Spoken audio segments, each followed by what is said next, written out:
Rahayu, rahayu, rahayu, salam sejahtera, salam kebajikan, salam cinta kasih selalu untuk sahabat pecinta SP dimanapun sahabat semua berada.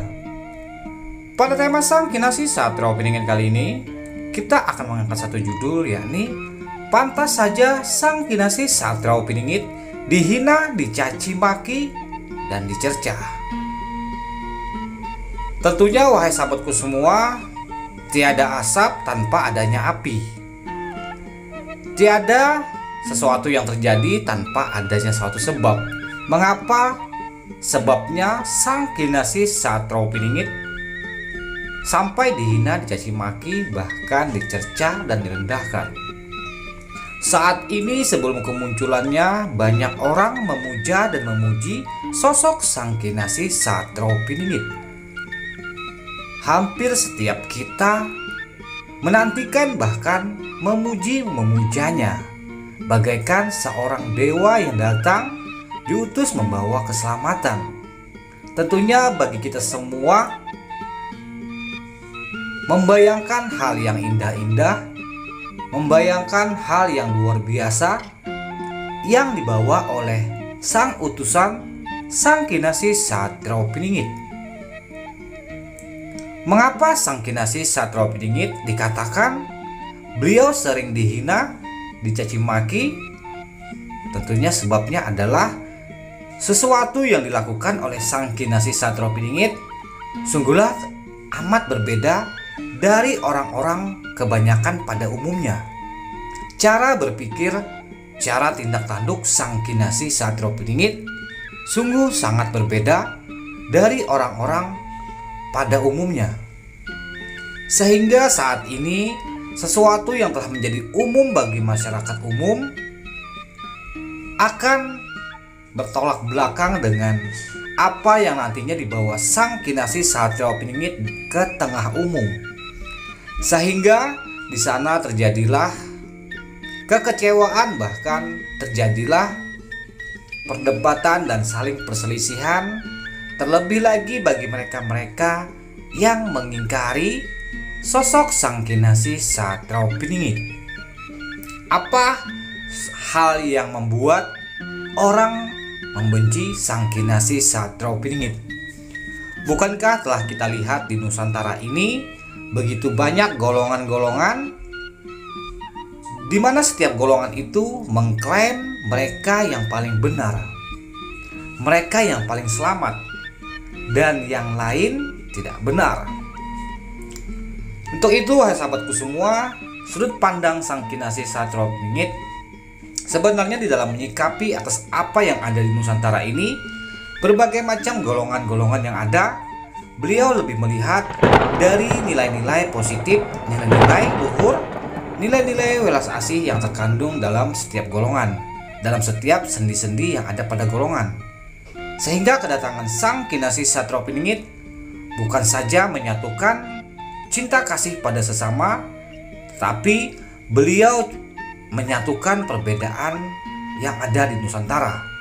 Perbedaan menjadi satu kebersamaan, satu cinta dan satu kebahagiaan. Tentu saja bagi mereka-mereka yang tidak mau golongan mereka dibaur dengan golongan yang lain akan menimbulkan kebencian ataupun menimbulkan hal yang mengecewakan kepada mereka yang dicaci maki, mereka yang dulu pernah dipuja dan dipuji. Sang Kinasih Satrio Piningit, sang pembawa cinta dari Yang Maha Kuasa, tentunya beliau lebih melihat ke setiap sendi-sendi yang ada pada golongan yang ada di Nusantara. Sesungguhnya kehadirannya adalah meluruskan, menyempurnakan atas apa yang telah leluhur mereka ajarkan, leluhur mereka sampaikan tentang cinta dan kasih sayang, budi luhur dan welas asih di dalam sikap saling mengasihi pada sesama. Justru sikap welas asih, sikap luhur, sikap kemanusiaan yang ada pada setiap kepercayaan golongan-golongan yang ada di Nusantara telah banyak luntur. Sehingga yang terjadi adalah Permusuhan, pertikaian, caci maki selalu mewarnai di sana sini. Sang Kinasih Satrio Piningit mencoba meluruskan setiap sendi-sendi yang telah rapuh, sendi-sendi yang telah hilang tentang nilai-nilai kesetiaan, nilai-nilai cinta kasih, nilai-nilai yang menjunjung tinggi budi luhur. Itu semuanya nantinya akan disatukan oleh Sang Kinasih Satrio Piningit. Seperti contohnya dengan berbagai macam golongan agama yang ada di Nusantara. Beliau nantinya akan mempersatukan seluruh agama yang ada di Nusantara. Dalam artian menyatukan bukan berarti setiap keyakinan dituntut untuk saling melakukan setiap ritual ibadah yang ada pada setiap golongan yang ada di Nusantara. Seperti contohnya di hari Jumat seorang laki-laki pergi ke masjid dan setelahnya hari Minggu pergi ke gereja. Tentu bukan itu yang dimaksud, wahai sahabatku semua. Menyatukan ataupun mempersatukan setiap golongan adalah mempersatukan dengan penuh cinta dan kasih sayang, di mana di setiap golongan itu memiliki nilai-nilai cinta, nilai-nilai kebersamaan, nilai-nilai luhur yang terkandung di dalamnya. Itulah yang nantinya akan dihidupkan, akan ditumbuhkan lagi oleh Sang Kinasih Satrio Piningit agar terciptanya kedamaian, kerukunan antar sesama. Dan Sang Kinasih Satrio Piningit sejak dulu beliau selalu diremehkan, selalu dihinakan karena tabiat beliau yang begitu berbeda dari yang lainnya. Di saat-saat orang pada sibuk bekerja, beliau lebih condong diam di rumah sambil rebahan. Di saat orang-orang sibuk berperang, beliau justru malah rebahan.